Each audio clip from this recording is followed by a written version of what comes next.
22 வருடத்துக்கு முன்னாடி அப்பதான் நாங்கள் அந்த அனாதை பாடியெல்லாம் எடுக்கிறது வந்து பண்ணிட்டு இருக்கிறோம். ரயில்வே பாடி 4 பாடி எடுக்கும்போது பார்த்தீங்கன்னா, ரயில்வே பாடினாலே உங்களுக்கு வந்து தலை அடிபட்டு கை அடிபட்டு அப்படிதான் கிடக்கும். ஒரு வழியா எல்லாம் எடுத்துட்டு வந்து வச்சு மூட்டை கட்டிடுவாங்க. ஒரு ஒரு பாடியும் தனித்தனியாக தான் கட்டுவாங்க. அதில் இந்த போஸ்ட்மார்ட்டம் பண்ணி இது பண்ணதுல ஏதோ ஒரு சில மாற்றங்கள் வந்திருக்கும் போல. 4 பாடி எடுத்து அடக்கம் பண்ணிட்டு வீட்டுக்கு வந்துட்டேன். ஒரு 2 மணி இருக்கும் நைட்டு. ஏய் தலையை மாத்தி வச்சுட்ட அப்படின்ற ஒரு குரல் தான். என்ன அப்படியே விரட்டுது. கை கால்லாம். கூட சேவை பண்ற தலைவர் ஐயாவுக்கு போன் பண்றேன். ஐயா எனக்கு ரொம்ப உடம்பு சொல்ல, யாரோ என்ன விரட்டுறாங்க, யாரோ என்ன ஏதோ பண்றாங்க, உடனே வாங்கயா அப்படின்னு சொல்லிட்டு. அவர்கிட்டயும் போன் கிடையாது. பக்கத்து வீட்டுல தமிழரசின்னு ஒரு அம்மா இருக்காங்க. அவங்க போன்ல இருந்து கூப்பிட்டு தான் அவர் வந்தாரு. சரண உடனே விடிக்கலாம் நான் கூப்பிடுற டைமுக்கு 4-4:30 வந்துட்டாரு. வந்த உடனே பாத்தீங்கன்னா காய்ச்சல் கொதிக்குது, விரட்டுறாங்க. அரிலால் டாக்டர் கிட்ட கூட்டு போய் 2 ஊசி போட்டாரு. அப்பவும் கேட்கல. காய்ச்சலும் நிக்கல, இந்த கத்துறதும் நிக்கல. எனக்கு ரொம்ப பயமா இருக்குது. அது முதல்ல அனுபவம் எனக்கு ரொம்ப பயமா இருக்குது. என்ன 2 ஊசி போட்டோம். அப்பவும் காய்ச்சல் நிக்கல, இந்த கத்துறது நிக்கல, படபடப்பு, அந்த கை ஆட்டம் எல்லாமே. அங்க ராயபுரத்துல ஒரு ஷேக் சுலைமானுடைய தர்கா இருக்குது. நேரா அங்க கொண்டு போய் என்ன கூட்டிட்டு போயிட்டார். கூட்டிட்டு போயிட்டு இவ்வளவு ஊதுபத்தி வாங்கிட்டு வந்தார். ஊதுபத்தி ஏத்தி அந்த ஷேக் சுலைமான்கிட்ட சொல்றாரு, நாங்கெல்லாம் சேவை செய்யறோம், இது மாதிரி சேஷ்டையெல்லாம் நீ எங்களுக்கு கொடுக்க கூடாது அப்படின்னு சொல்லி அந்த ஊதுபத்தியை இப்படி காட்டி அங்க ஷேக் சுலைமானுக்கும் காட்டி எனக்கும் காட்டாரு. அப்புறமா அது நிக்கல. அப்புறமா காய்ச்சல் குறையில, கத்துறது நிக்கல. ஐயோ யாரோ அடிக்கிறாங்களே, யாரோ விரட்டுறாங்களே அப்படின்னு என்ன அறியாம தலையும் சுத்துது. என்னுடைய சுய நினைவு கத்தல் மட்டும்தான் எனக்கு கேக்குது, வேற எதுவுமே தெரியல. மறுபடியும் கொண்டு வந்து என்னை கொண்டாந்து தர்காவிலே போட்டார். அவருக்கு தெரிஞ்சிருச்சு மனுஷங்கள் கூட சத்தியத்தை மீறுவாங்க, ஆனா தெய்வத்துக்கிட்ட போய் இந்த இதை சொன்ன உடனே 22 வருஷத்துக்கு முன்னாடி பண்ண சத்தியத்துக்கு இன்னைக்கு வரைக்கும் கட்டுப்பட்டு எனக்கு பயம்னா என்ன, நாத்தம்னா என்ன, எதுவுமே எனக்கு தெரியாதுங்க.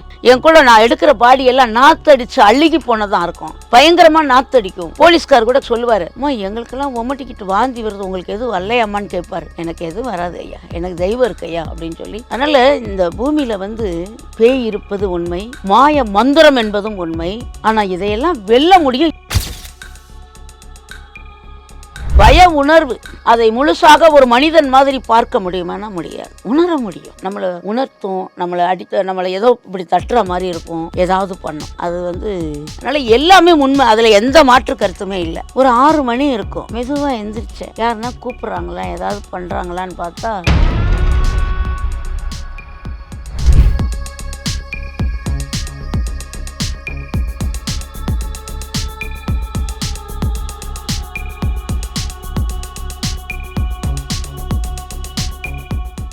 ரியல் ஒன் நேயர்களுக்கு வணக்கம்.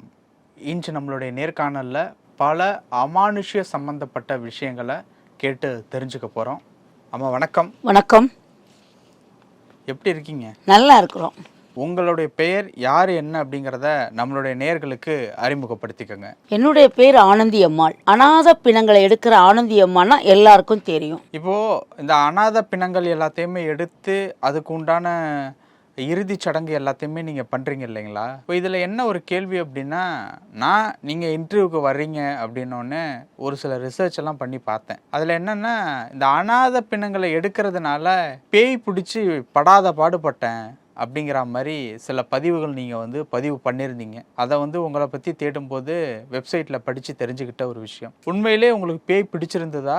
22 வருடத்துக்கு முன்னாடி அப்போ எனக்கு கொஞ்சம் சின்ன வயசு, இப்போ எனக்கு 63 வயசாகுது. 22 வருடத்துக்கு முன்னாடி அப்போதான் நாங்கள் அந்த அனாதை பாடியெல்லாம் எடுக்கிறது பண்ணிட்டு இருக்கிறோம். ரயில்வே பாடி 4 பாடி அனாதை பாடி, குறுக்குப்பேட்டை ரயில்வே பாடி. ஆமா, குறுக்குப்பேட்டையில ரயில்வே பாடி. அதை எடுத்து வச்சிருவாங்க. உடனே நம்ம எடுக்க மாட்டோம். அதுவும் 20 நாள் பொறுத்து தான் எடுப்போம். அப்போ 20 நாள் பொறுத்து நம்ம எடுக்கிறோம். எடுக்கும்போது பார்த்தீங்கன்னா ரயில்வே பாடினாலே உங்களுக்கு தலை அடிபட்டு கை அடிபட்டு அப்படிதான் கிடக்கும். ஆனா பெண்ணா எதுவும் தெரிஞ்சது? ஆமா, அது தெரியும். ஆனா அந்த உடம்பெல்லாம் தனித்தனியாக கிடக்கும். ஒரு வழியா எல்லாம் எடுத்துட்டு வந்து வச்சு மூட்டை கட்டிடுவாங்க. ஒரு பாடியும் தனித்தனியாக தான் கட்டுவாங்க.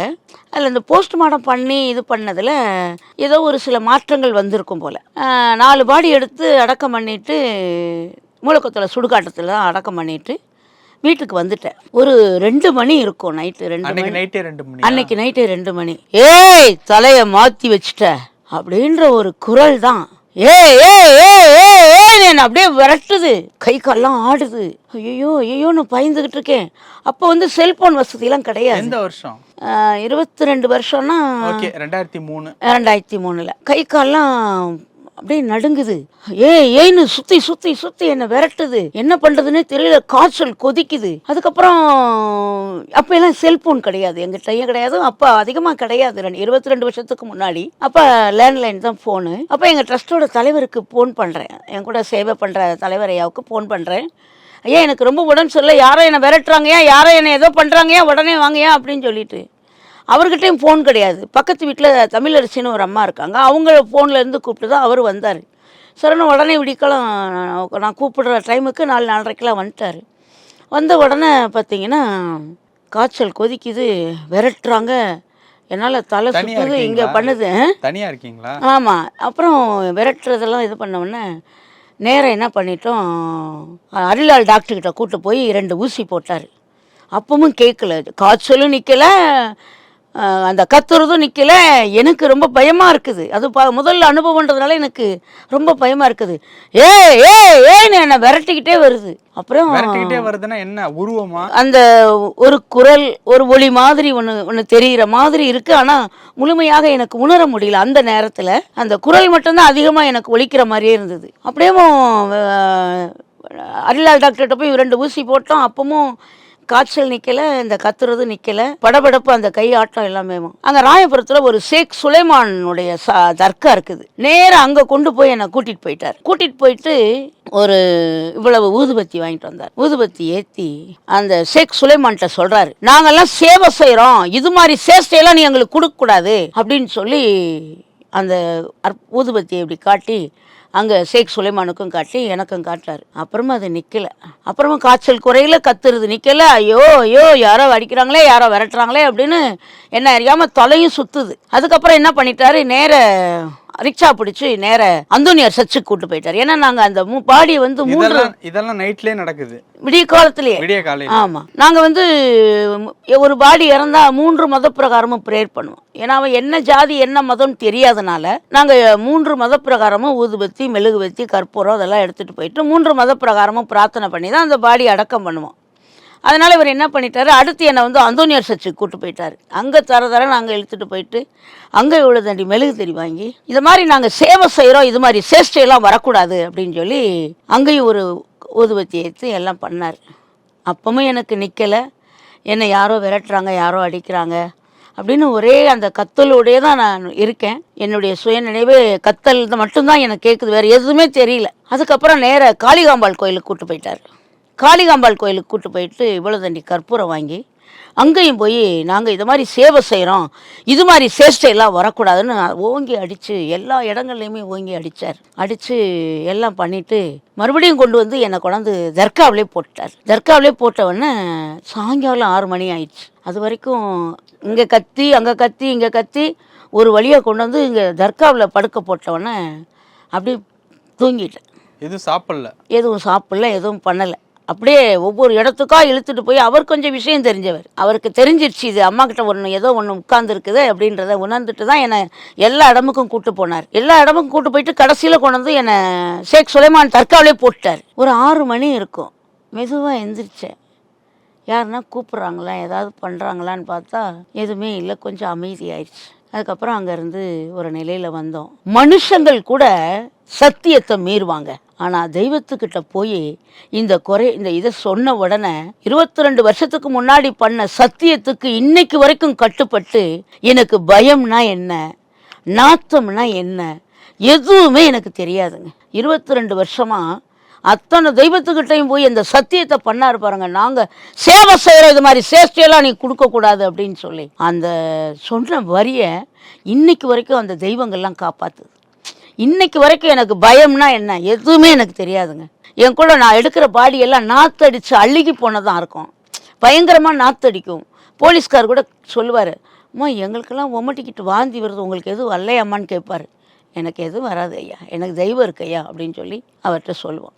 அப்படி மனிதர்கள் கூட சத்தியத்தை மீறுவான், ஆனால் தெய்வம் வந்து சத்தியத்தை மீறாதுன்றதுக்கு என்னுடைய அனுபவங்கள், நான் பயணித்தது தான். இப்போ பேயை பார்த்துருக்கீங்களா? கண்டிப்பாக அது வந்து பெரிய உருவமெல்லாம் வராதுங்க, வராது.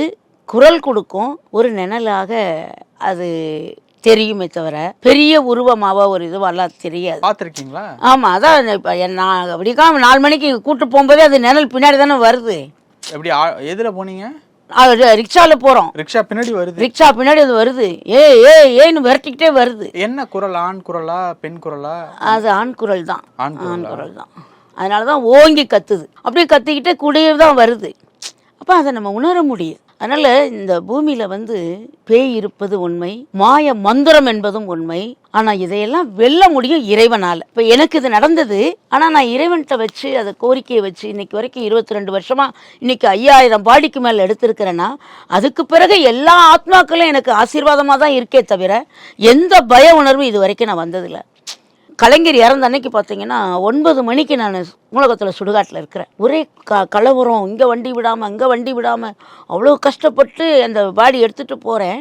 9 மணிக்கு சுடுகாட்டில் இருக்கிறேன் கலைஞர் இறந்த அன்னைக்கு. ஏன்னா அவர் இறந்துட்டாருன்னு ஒரு கடைகள்லாம் மூடுறாங்க, ஒரே கலவரமாகவும் ஒரே இதுவாகவும் இருக்குது.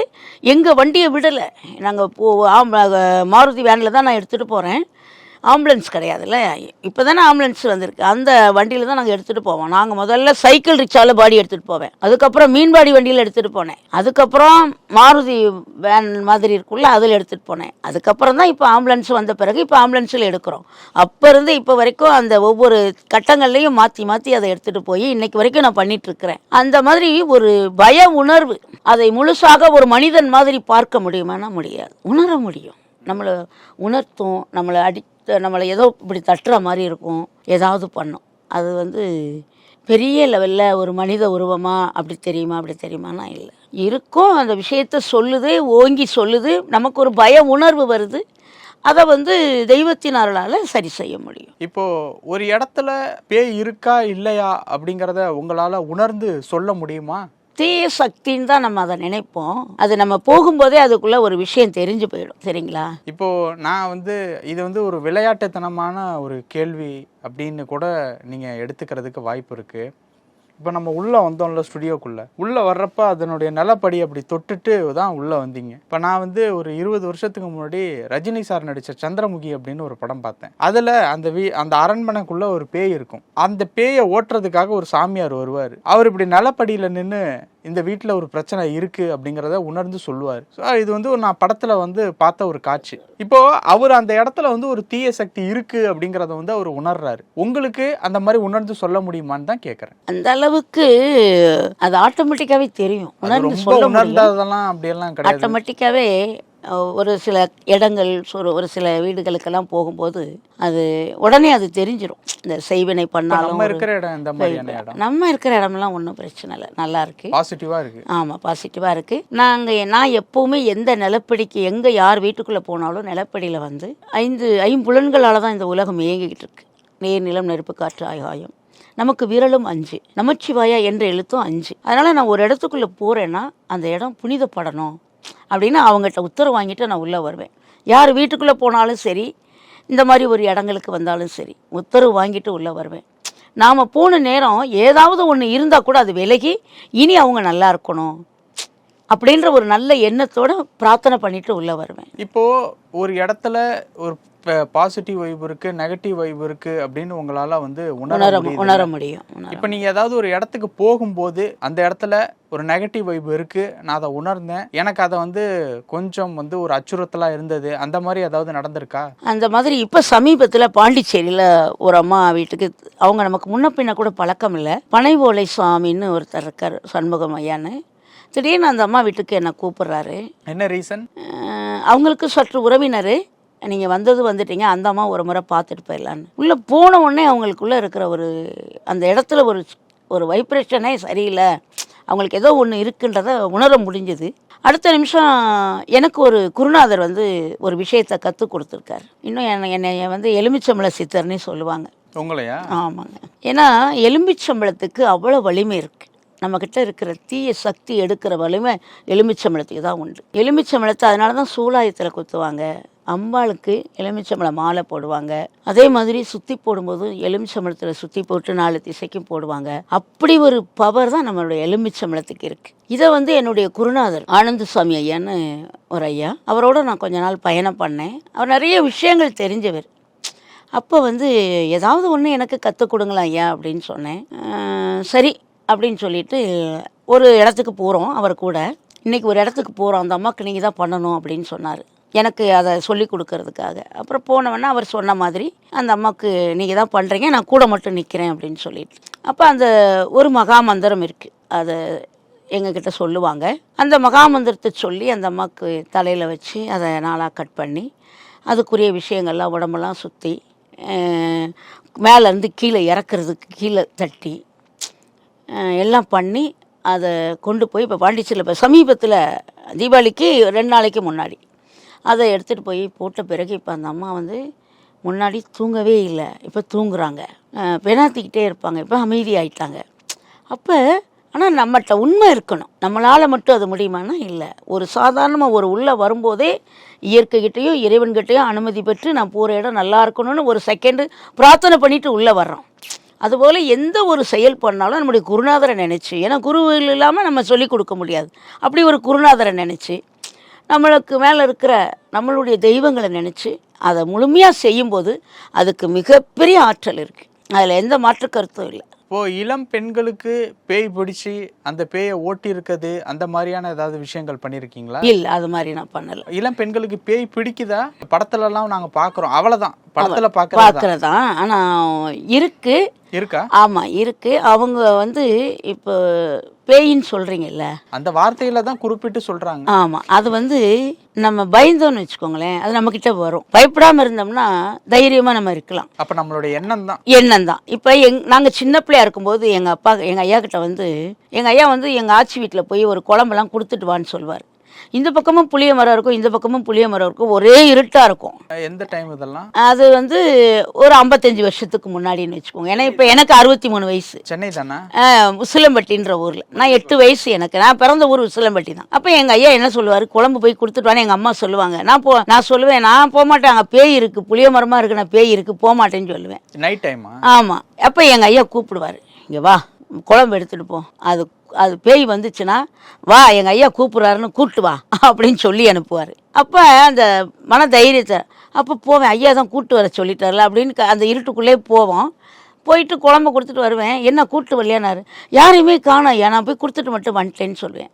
இப்போ மனசு தான் முதல்ல, மனசில் பயப்படாமல் இருக்கணும் நம்ம. இப்படி அது இலை எங்கள் அப்பா சொல்வார், அங்கே இலையெல்லாம் ஆடும் அப்படின்னா நைட்டு இலை ஆடும்போது உனக்கு அது பேய் மாதிரி தெரியும், பகல்லையும் தான் அது ஆடுது. பகல்லையும் இலை ஆடுதுல்ல, நைட்டு நீ போகும்போதும் ஆடுது. நீ இரவு இரவாக இருக்கிறனால நீ அதை பார்த்து பயப்படக்கூடாது, உன் மனசு தான் அதுக்கு காரணம்னு அப்படி ஒரு தைரியத்தை தான் எங்கள் அப்பா எங்களுக்கு கொடுத்து வளர்த்தாங்க. ஆனால் அது உணர்கிற மாதிரி ஒரு நிலையவும் எனக்கு இறைவன் கொடுத்துட்டாரு. எப்படி? அதான் அந்த பாடி எடுக்கும்போது இந்த நிலை வந்தது இல்லையா. அதனால் எல்லாமே உண்மை, ஏன்னா அனுபவிச்சுட்டேன். செய்வினையும் உண்மை, அதுவும் நான் அனுபவிச்சுட்டேன். பேயும் அனுபவிச்சுட்டேன். இப்போ தெய்வத்தை தலைக்கு மேலே தூக்கி வச்சு நம்ம இருக்கிறோம். அதனால் எல்லாமே உண்மை, அதில் எந்த மாற்று கருத்துமே இல்லை. ஆனால் நம்மளுடைய மனம் தைரியமாக இருக்கணும். இப்போ நீங்கள் ஒரு விஷயத்தை இப்போ இது ஒரு பள்ளின்னு வச்சுக்கோங்களேன், நீங்கள் பயப்படுறீங்கன்னு தெரிஞ்சிச்சுன்னு வைங்க, இப்படி நான் பண்ணேன்னு வச்சேன், நீங்கள் என்ன பண்ணுவீங்க? பயப்படுறீங்கன்னு தெரிஞ்சுக்கிட்டா நான் வேணும்னே உங்களை என்ன பண்ணுவேன், இப்படி பண்ணுவேன். அதனால் பயப்படக்கூடாது, தைரியமாக போகணும். அப்போ அது இருந்தாலும் கூட நம்மக்கிட்ட வராது. ஒரு சில ஆத்மாக்கள் நிறைவு இல்லாத ஆத்மாக்கள் இருக்கும், சரிங்களா? அந்த ஆத்மா நிறைவு பெறாத ஆத்மா. இப்போ நான் பார்த்தீங்கன்னா அந்த அனாதையாக இறந்தவங்களெல்லாம் எடுத்து அடக்கம் பண்ணுறேன் இல்லையா, யார் ரூபத்துலையாவது இறைவன் நம்மக்கிட்ட சொல்ல வைப்பான். நமக்கு மேலே ஒரு சக்தி இருக்குது, நம்ம இல்லைன்னு சொல்லவே முடியாது. ஒரு ஐயா